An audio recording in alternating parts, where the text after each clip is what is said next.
Good afternoon, and welcome to another series of my podcast, Rumination with Andrew. Now, today I'm going to be looking at a brief article that was sent to my email. And I thought that it was an interesting article on the situation that is happening in Israel and Palestine. Now, many of us are here and we're here in the Western world, and we are concerned about what is happening, some of us in that area, that part of the world.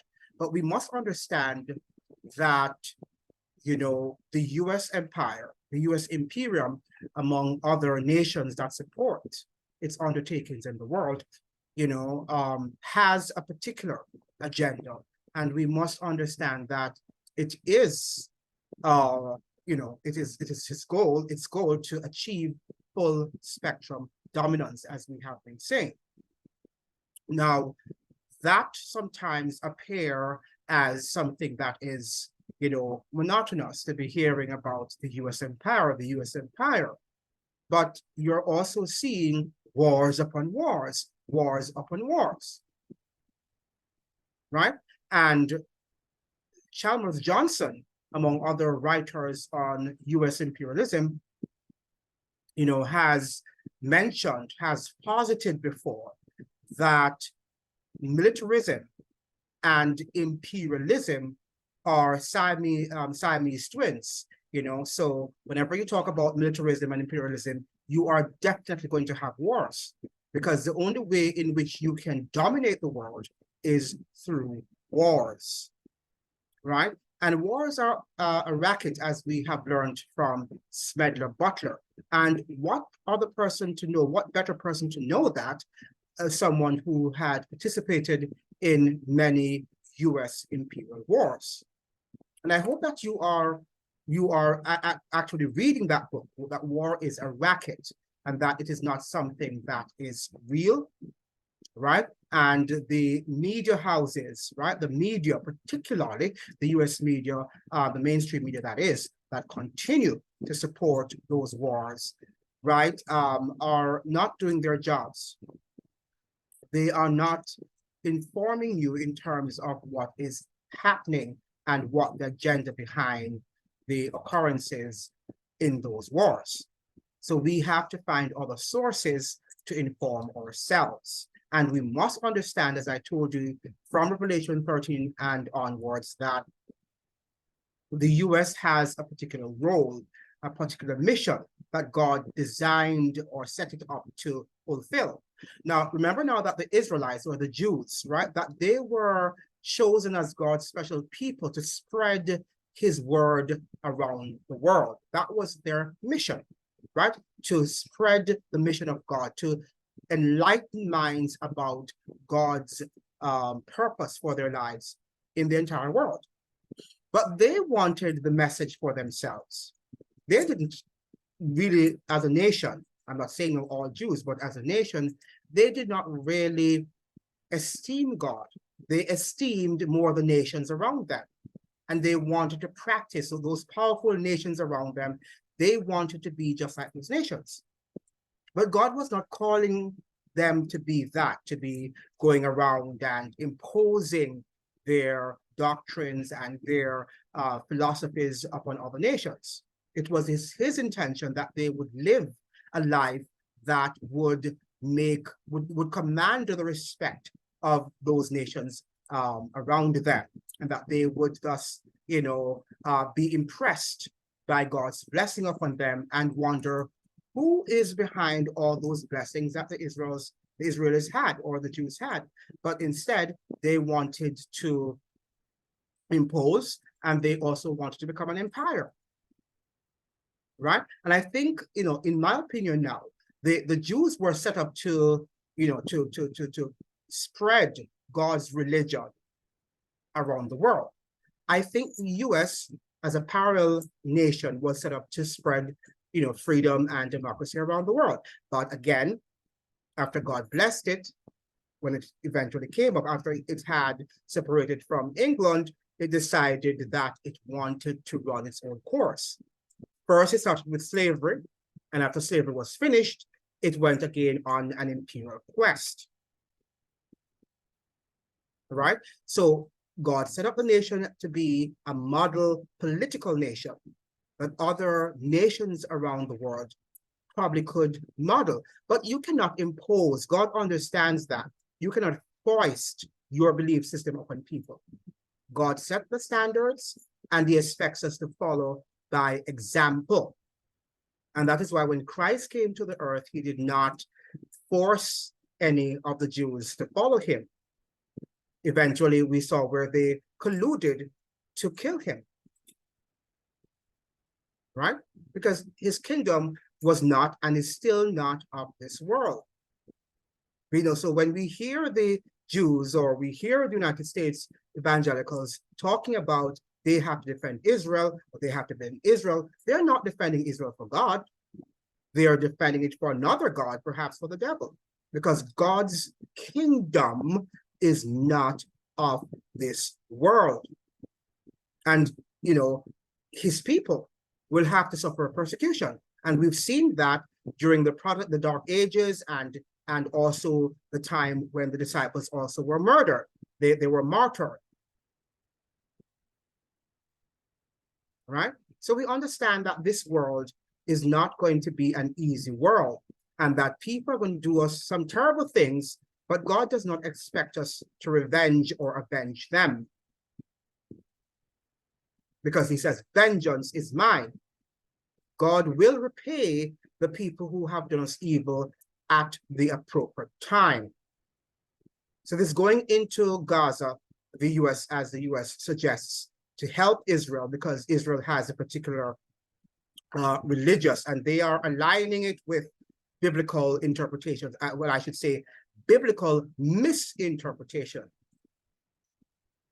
right? Because the Jews, likewise, from Christ's time, they were assuming, or they thought, based on what they had studied. And now these were the rabbis, the so-called scholars of the time, the teachers, the professors, the scientists, the doctors, right? Who was trying to explain the scripture to Christ. And Christ is saying that you err. You have been teaching erroneous doctrines all along, that my kingdom is not of this world. I am not here to help you to defeat the Romans, and then you'll set up your kingdom on earth, and then the Jews would be the rulers of the world. That was not God's intention.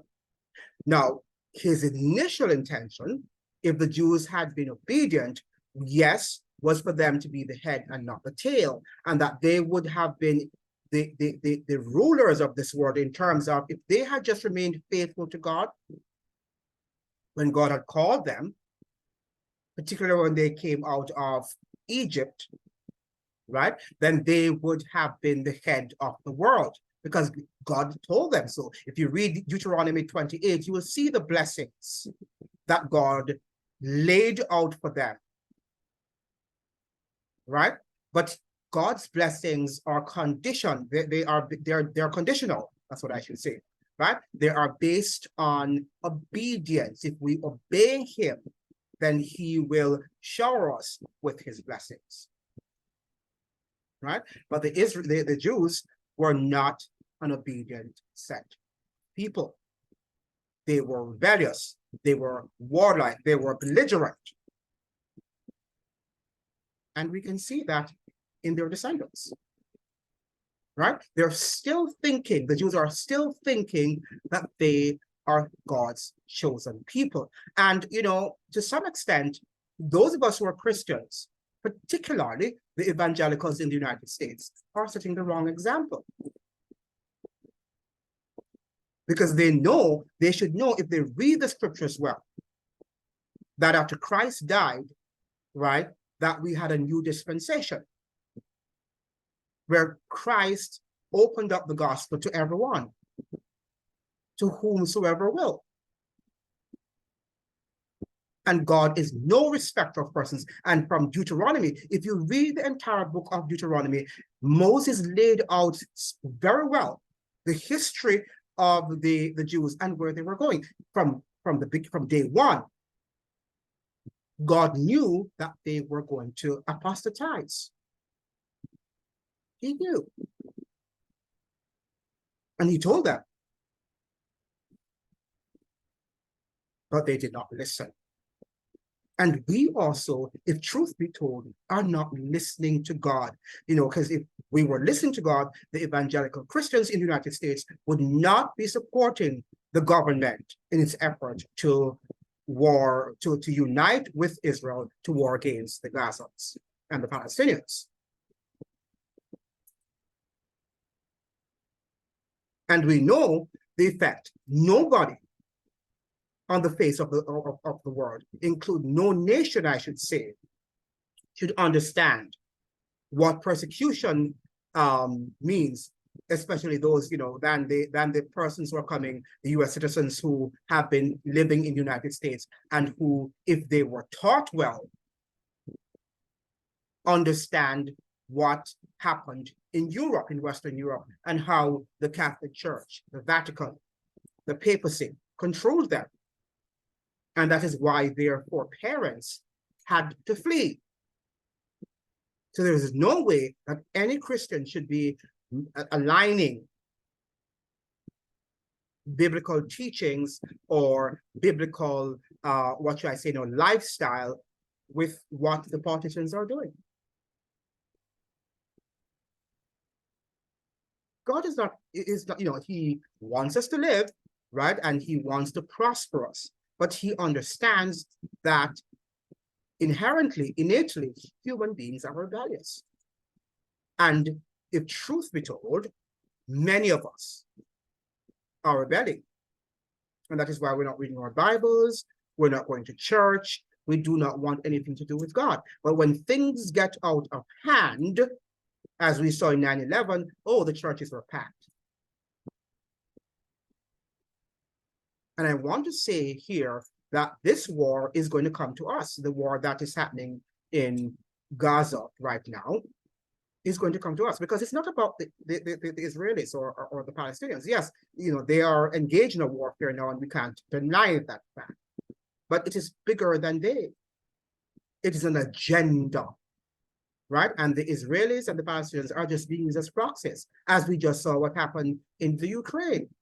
It's a proxy war. These are proxy wars, and we need to understand. We need to open our eyes to see what really is going on behind the scenes. I mean, too often these things are happening, and people continue to echo the same sentiments. Oh yeah, that's going on. That's a war in Israel, and it will finish, and we'll move on to another war. And we have become so acclimated to wars that we do not care when hundreds of thousands of lives are being massacred.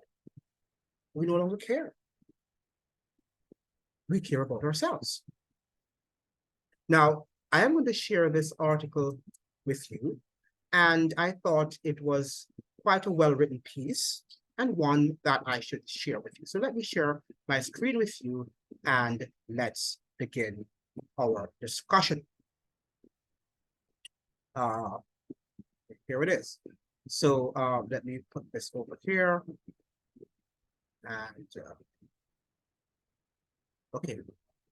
So here we have the article, and I think you can see my article, and you see here the title, the author, the writer of the article, the author's name is Patrick Lawrence, and he has the Hinge of History, and we're seeing Palestine and the New World Order. Now, many of you think this term, right, this expression, the New World Order, is something that is conspiratorial. It's a conspiracy. And let me say to you that there are real conspiracies. While there are some wacky ones, some ones that are out of, they're just erroneous in their thinking, but they are real conspiracies. In fact, the Bible says that we are wrestling with flesh, we're not wrestling with flesh and blood. Right? But we're wrestling with some powerful beings in high places. Powerful.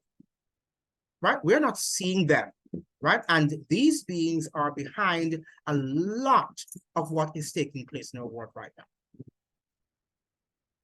Right? Much of what is happening in the world is not just being run by physical man. right? But the devil himself is behind every evil deed that is bedeviling, that is plaguing our safe planet. Now, let me begin the article because we don't want to be too long here. Bombing hospitals was just a few days ago an undeclared red line the Israel Defense Forces dared not cross without provoking international disgust and condemnation. Now, I must stop here though, because, during the pandemic, right, we heard around the world from Israel to Palestine to Washington, all around the world, that these governments were trying to save lives, right? They were trying to save lives. They had to shut us down, right? Because they did not want any of us to die. Doesn't matter if our businesses were going to collapse, our economic sustenance was going to disappear. They didn't care about that. They just wanted to save lives. And many of you bought that. But you're seeing here right now that these guys who are waging these wars, including the US and Israel, do not care. Okay. At writing, the IDF is bombing hospitals, and I read its soldiers are shooting patients, invalids among them, as they attempt to evacuate buildings soon to be demolished.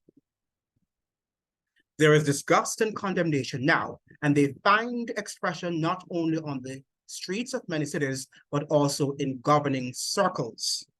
Axios reported Monday that an internal State Department memo signed by 100 officials at state and its aid agency, USAID, accuses President Biden of lying about Israel's military campaign in Gaza and of complicity in war crimes.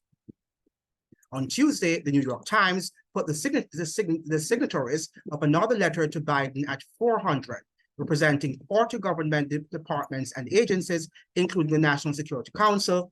This in addition to an open letter to Secretary of State Blinken, signed by more than 1,000 Agency for International Development employees. So far as I know, this measure of dissent in policy and governing circles is more or less unprecedented. So even members within the Biden administration are seeing that this war is unjustified and it is a savage war, and that it should not be allowed, right? Whether or not they will listen, I don't know. I think that this is too far gone, that only God can stop this, right? The imperium is on an agenda for full spectrum dominance, and it does not matter what US citizens want to say or what high members in the administration desire to say.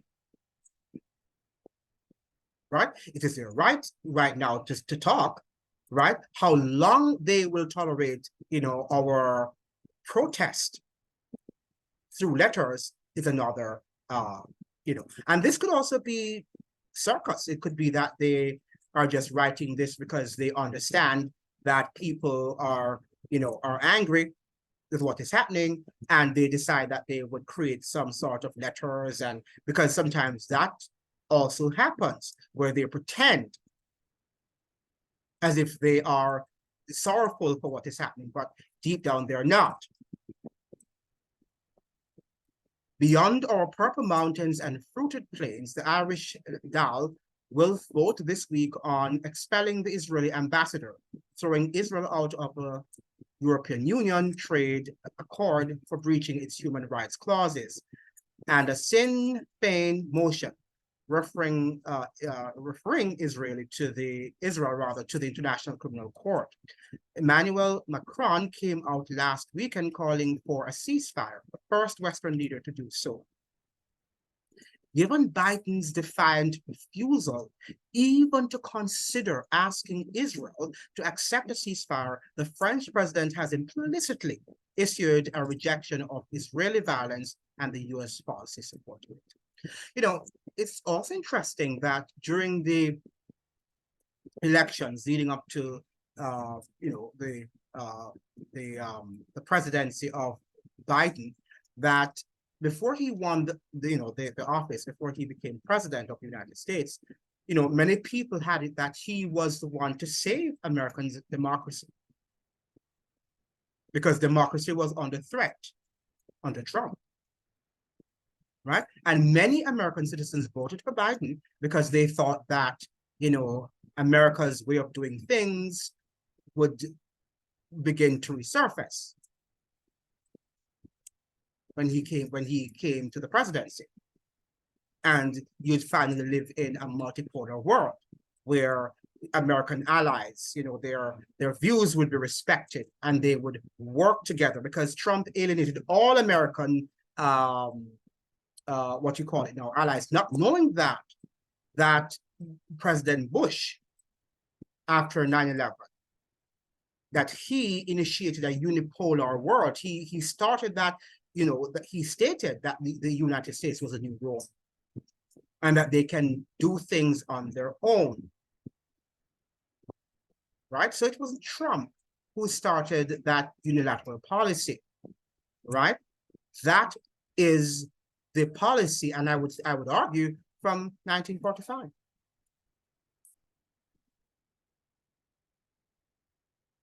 Right? So this saving democracy, a president, an imperial president saving democracy, whether it's Trump or it is Biden. And I see people on the right still saying that Trump is going to save democracy, or Trump is going to take them out of the WHO, or Trump is going to do this and Trump is going to do that. And I have news for them, because the agenda is set. And it doesn't matter if it is me, or it is you, or it is anyone who thinks that they are freedom-minded. Going to that office is either you're going to abide by the rules, be removed, or be killed. And we've got to understand that. And those of you who vote, remember now that you too will be held responsible for the disasters, the catastrophes that the presidents do, because you have eyes. And you could do your research if you wanted to, but you didn't want to do your research. You wanted to follow the masses. And the masses were saying, the ones you thought were intelligent, that Biden was here to save democracy. Now, is he? We cannot make too much of events such as these, but we must not make too little of them either. There are signs on the surface of much deeper movements a few meters down in our civilization's soil. Things are gradually coming apart in consequence of Israel's savagery. I like this word, savagery, because that's what it is, and America's abetment of it, at home in the US, in the Atlantic world altogether, and certainly between the West and the world beyond it. Now it is time to look forward to see what we can see of the world to come. And we should do that. We must reflect on where we're going from here.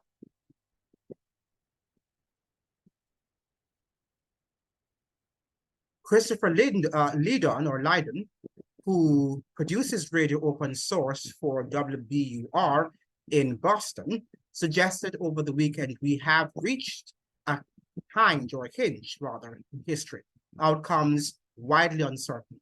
He made this remark at the start of a long interview with Chas Freeman, the retired ambassador for whom I share with Lydon great admiration. Now, here's what he said. Here is Chas on our moment. This is clearly what Chancellor Scholz of Germany calls a Zeitwende. Can't pronounce that word. That is an epic changing moment, a time of major change in a new direction in history. We've talked before about the fact that 500 years of global dominance by the Euro-American culture, Atlantic culture, has come to an end. I don't think it has yet come to an end, because one of the things that is missing from the imperial discussion is that the United States is not going to die as an empire until Christ returns. And the Bible is clear on that.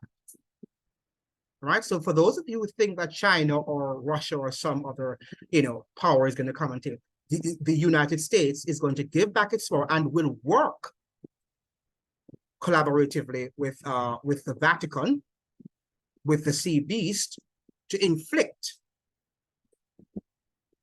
religious mandates on the world. These two powers will collide, will come together to impose the mark of the beast on the world. So let's not get it twisted here. The US, even though, and may I just suggest to US citizens that this does not mean that your standard of living is not going to decay.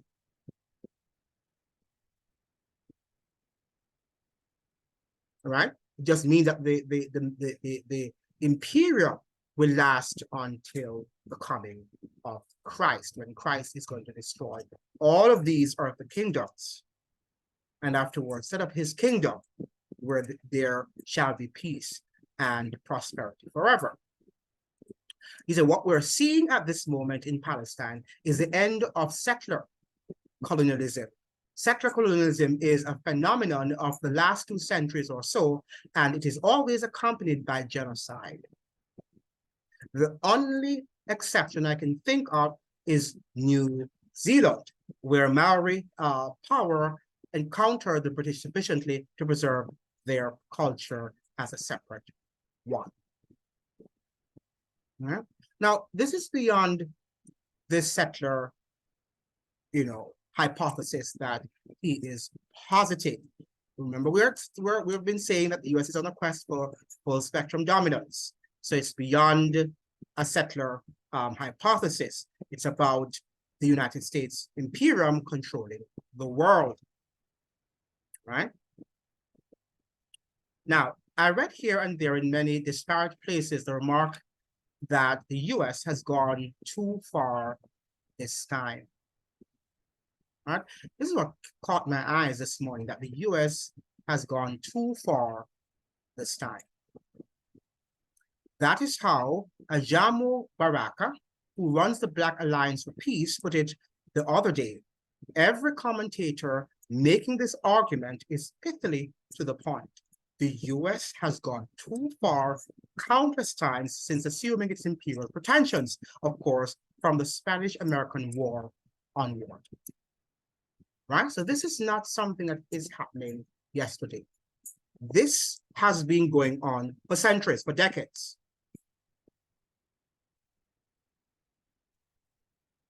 Right? And our school books telling us that this is a democracy and how the democracy is so great, and all of the freedoms that we hold, the government is willing to secure and to protect.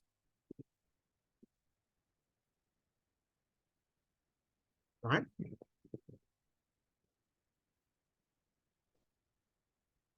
But we are watching genocidal savagery on television once again, as we watched hamlets burn and rice paddles run red during the Vietnam War.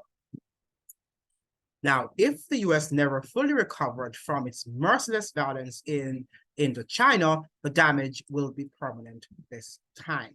Did you know that the United States, if it were to continue on if it had not reorganized its economy by using the IMF and the World Bank to go to other countries and pillage and plunder the economic resources of other countries and their livelihoods, that the United States would have fallen in 1971.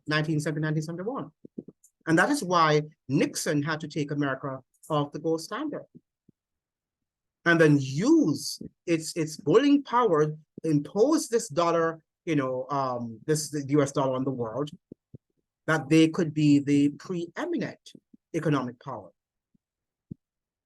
And that countries had to secure their debt using the American dollar.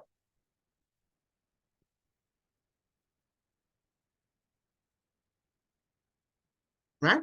And Americans like to go to other countries and they like to say, wow, that's poor country. But yeah, because your country has gone abroad and has stolen the resources of a lot of these, what you call poor countries.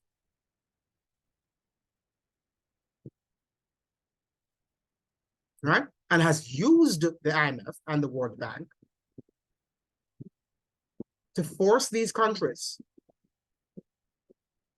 to minimize and to not accomplish, social, the social goals that a country needs. For example, the investments that they should be putting into education, into healthcare, into the building of critical infrastructure.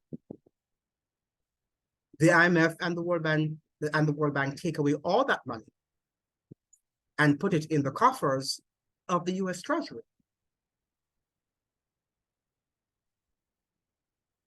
If the truth be told. Right? So American citizens have got to rethink their positions. America's so-called moral authority, and I want you to listen to this, America's so-called moral authority, if it ever had, has been a fiction for decades. I would say since the 1945 victories, but it is now in something close to free fall collapse. I would say that America lost its moral authority from it decided that it would go into slavery.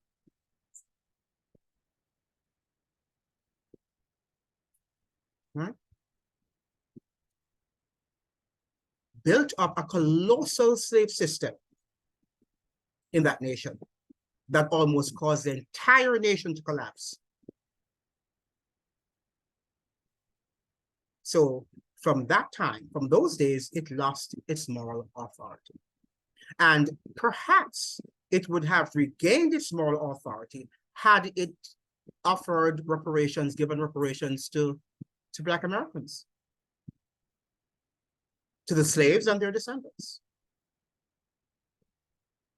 and apologized in a very sincere way, not just, by the way, to have Black Americans vote for that. America's right to criticize the indecencies and inhumanities of others. So they have lost that right to criticize. Oh, I think even the Israelis, I should say, I didn't contextualize that sentence. Even the Israelis, in a weird upside down paradox, now question America's right to criticize the indecencies and inhumanities of others. So even Israel is now beginning to question America's moral authority.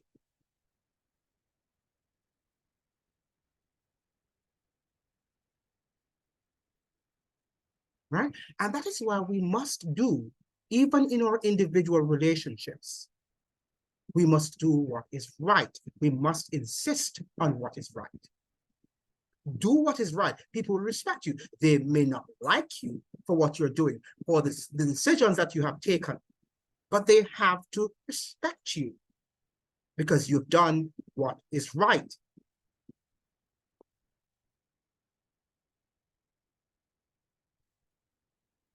Hear what the Israelis are saying to America. You killed more Iraqis than we are killing Palestinians.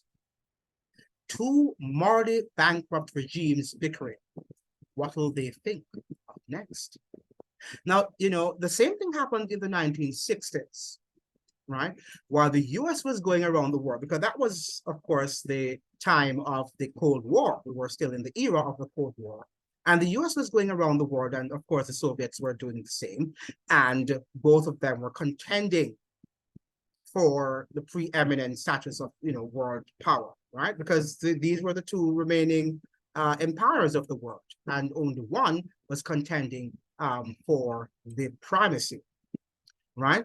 And the other countries in the world began to question the United States, and they began to say, how are you talking to us about democracy and freedom? And you have your Black citizens in the United States, and you haven't given them, civil status. They are second-class, third-class citizens. So how can you come to us and lecture us on freedom and democracy? And to some extent, apart from the fact that the civil rights leaders were pressuring the United States, and that put a lot of pressure on them because their influence in the world, the United States' influence in the world, even during the 1960s, was dwindling. Because the world saw the hypocrisy in that country, and they are still seeing that hypocrisy. People are not stupid, as sometimes the United States believe. They're watching. And sometimes they know that their governments are just doing what they're told by the US authorities.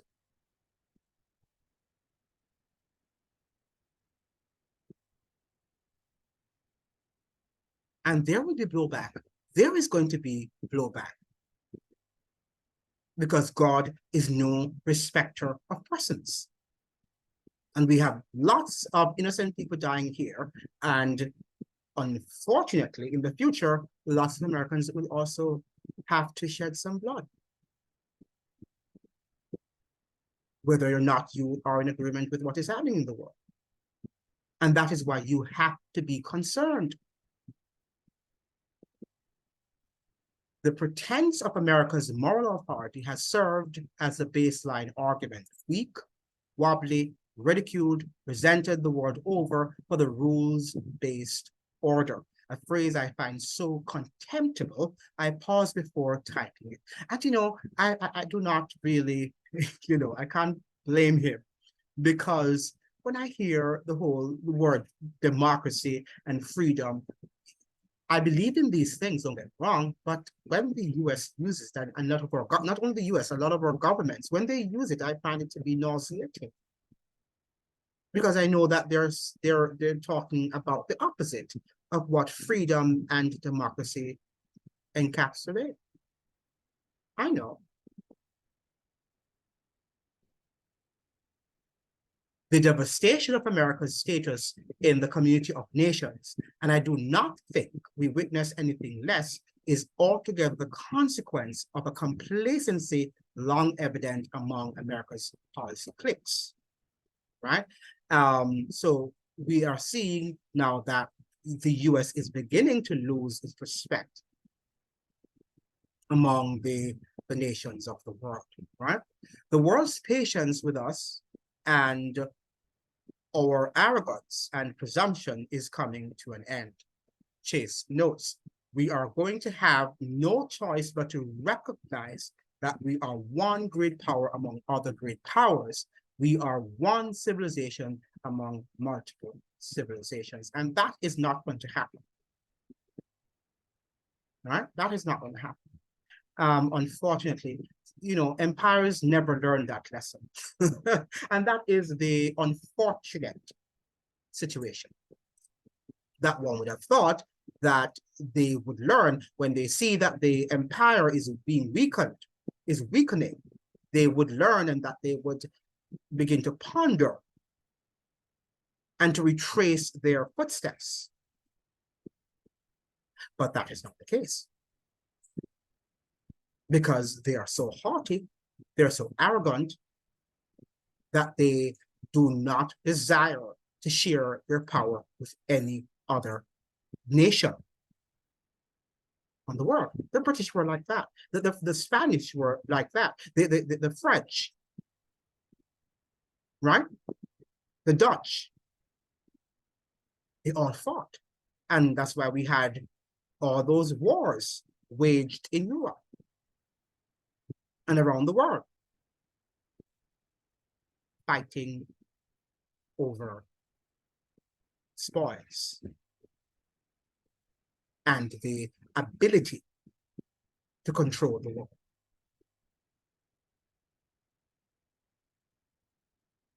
Right? And we've got to understand these things. And one day I will get that book that W. Du Bois wrote. It's a book on something about the dawn of, I can't remember the title of the book, but he specified clearly, he wrote very lucidly the reason why World War I and World War II were waged. And he was alive at for those two wars. He was alive during those two world wars, right? So for him, it was a scholarly investigation as well as a lived experience. And the United States was coming up already, was already a world power, was not yet an empire, but was already, beginning to show signs of coming up as a powerful world power.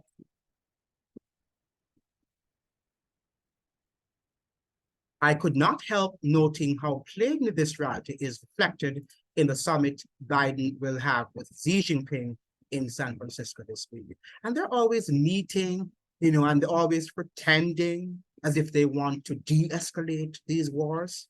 And as soon as these presidents leave, as soon as the meetings are over, then we see the escalation of wars. So you really wonder what they're in their meetings talking about. Are we being played? Is this a game? We don't know. But certainly something is not adding up. They're trying for peace, but every time we see them trying for peace, all we see are wars.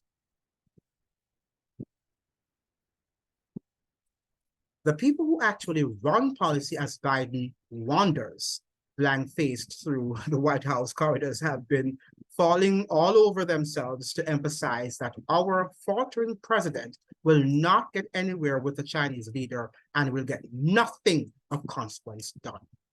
So the people who are behind Biden's, the Blinkets and the Victoria Nulands and all these other war hawks, right, are pushing wars.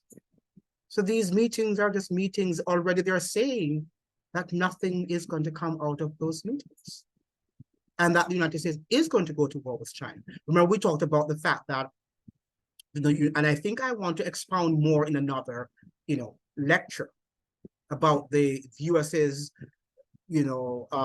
desire to control Eurasia, because he who controls that region of the world is who will be the preeminent, the superpower of the world. And the British did not understand that lesson very well. But they understood it, but they didn't accomplish it, they didn't achieve it. And the United States is on a quest, as we said, for full spectrum dominance. And that region has to be controlled. And she knows that. And she is trying to create wars so that she can conquer these nations, that they do not come together to war against the United States. Right? This has nothing to do with peace in Israel. Right? And I see members on the left, and they should talk about the lives of the Palestinians, and that's good. But you have to also look bigger at the bigger picture, that this is also not about only the Palestinians. But if truth be told, you and I are the enemies. Right? Anybody who exposes the empire and the deeds of the empire are the enemies of the empire.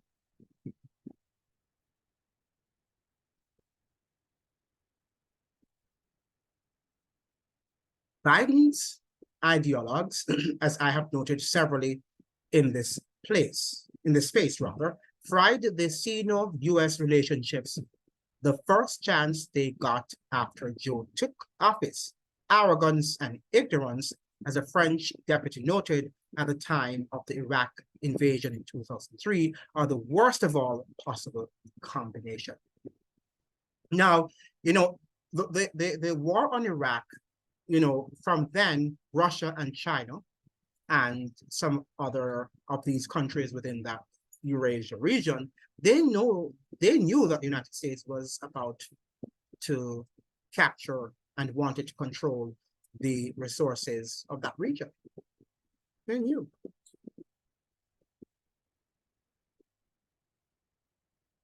Right? They knew that Saddam Hussein was no threat to the United States. And that the war was phony. They knew that the war was phony. And that is why they are building, nuclear weapons, because they know that the United States is going to come after them and that they have got to defend themselves.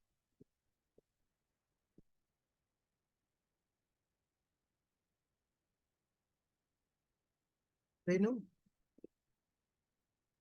Now, remember when Moscow and Beijing began to draw closer together a decade or so ago, Washington was recklessly pressing NATO as close as possible to Russia's western frontier while getting going with its neo-containment of China.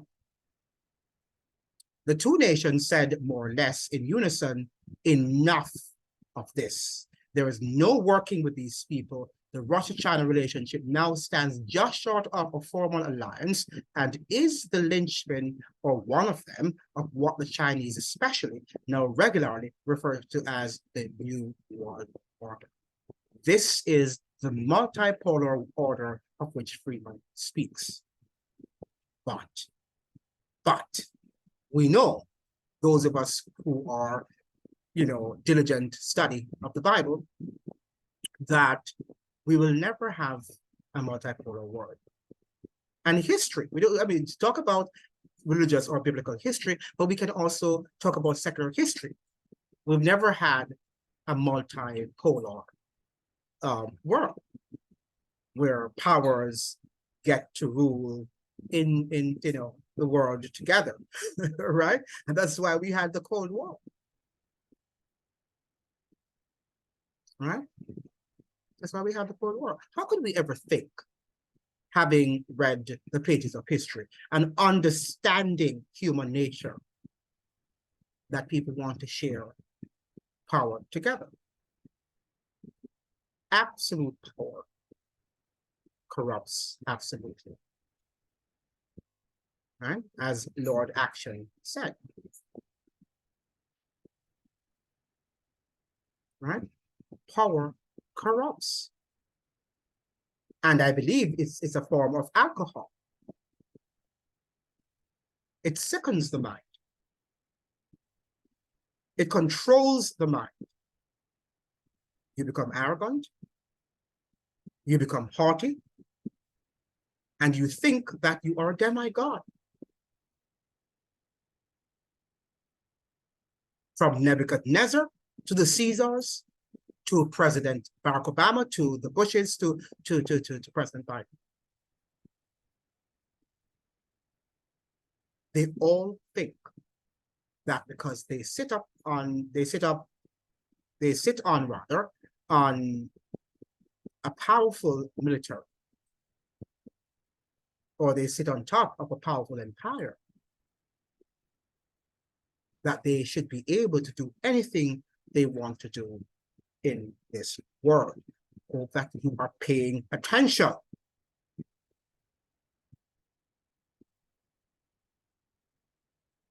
It was evident years ago when America's preeminence began to come apart that the US could find its way into a new era creatively, imaginatively, wisely, courageously, or stupidly and violently, vicious defender of its own lost cause.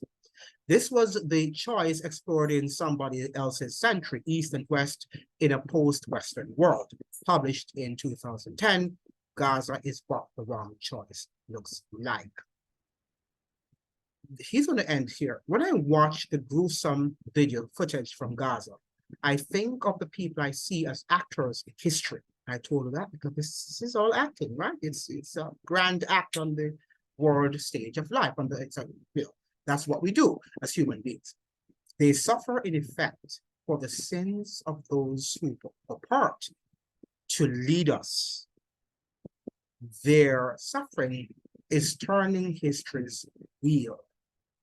We will owe them much for this, as the order they too stand for comes into being. This is an interesting article, and it helps us, or should help us, to think, to reflect, and to understand that we're living in a very wicked and evil world. And it reflects what the Bible says, because iniquity shall abound, because iniquity shall become so pervasive, the love of many will wax cold. People are cold, and they will kill just to kill if you have something that they think they need. And we sometimes talk about the hooligans and the hoodlums in our different societies who are killing right, left, and center. But do we talk about the governments and the private sectors of our countries who themselves are engaged and who aid and abet wars like what we see in Gaza? Do we talk about them? Or do we just look down on the hoodlums, the ones in the ghetto who might go and shoot somebody living in a middle-class neighborhood? We often do not critique the actions of our governments and our financial elites, right? Because certainly nobody in the ghettos, nobody living in the lower stratum of the society could support, could aid and abet the wars, these big wars that are happening in the world. They don't have the money and they don't have the power to do so. Some of these people are very educated people who have been to elite schools in the US and around the world. And you think you respect them so much, even though they're behind lots of horrible and horrific murders around the world. It's time now that we begin to understand that you should not put your faith and your confidence in men. Respect their positions, but do not idolize men or woman, I should say.